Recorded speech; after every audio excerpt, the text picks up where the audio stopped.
სახში ვიყავით, საშინელი ხმაური იყო ისეთი, რომ გვეგონა, რომ საერთოდ ბომბავდა.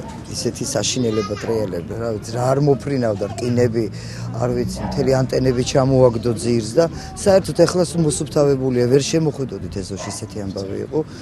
ხათუნა სააკაძის სახლი ერთ-ერთია იმ 150 სახლიდან, რომელიც ქარმა დააზიანა. დაზარალებული ბაგრატიონის ქუჩაზე დიდუბე ჩუღურეთის რაიონში ცხოვრობს.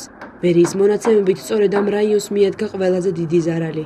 150 დაზიანებული სახლიდან 80 სწორედ დიდუბე ჩუღურეთში მდებარეობს. 80 ოჯახს გადაეხადა სახურავი, აქედან დღეის მდგომარეობით უკვე 20 ოჯახში მიმდინარეობს აღდგენითი სამუშაოები. ხვალე 70%-ს მოვრჩევით უკვე და ალბათ ზეგ დავამთავრეთ მოცულობას. მიყენებულ ზარალს მოსახლეობა საქართველოს მთავრობა აუნაზღაურებს. როგორც პრემიერ-მინისტრმა ნიკა გილაურმა განაცხადა, გრიგალის გამო პრობლემები შეექმნათ ენერგეტიკოსებსაც.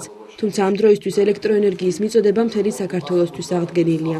რაც შეეხება შენობების რეაბილიტაციას, ეს დაფინანსდება აუცილებლად სახელმწიფოს მხრიდან და ამ სტიქიით მიერ მიყენებულ შედეგებს აღმოფხვრს სახელმწიფოს ფინანსები.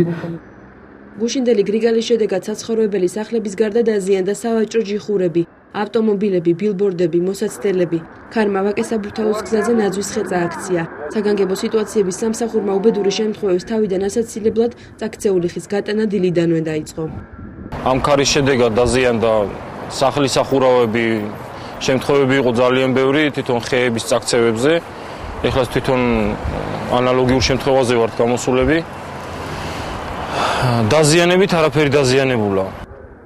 გარემოს ეროვნული სააგენტოს მონაცემებით გუშინდელი გრიგალის მიზეზი დასავლეთიდან შემოჭრილი ცივი ჰაერის მასები იყო.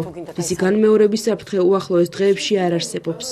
მომდევნო დღეებში აღმოსავლეთ საქართველოს შესაძლებელია მცირე ნალექი, ღამით ზოგიერთ რაიონში ყინვა, ხოლო დასავლეთ საქართველოში უმეტესად უნალექო ამეცველოდებით.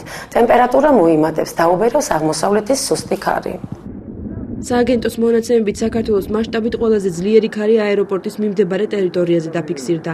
როგორც აეროპორტში ამბობენ, 33 მეტრწამის სიჩქარით მოძრავ გრიგალს საქართველოს საერთაშორისო აეროპორტის ახალი შენობის სახურავი ამჯერად გადაურჩა და არც ფრენები შეფერხებულა.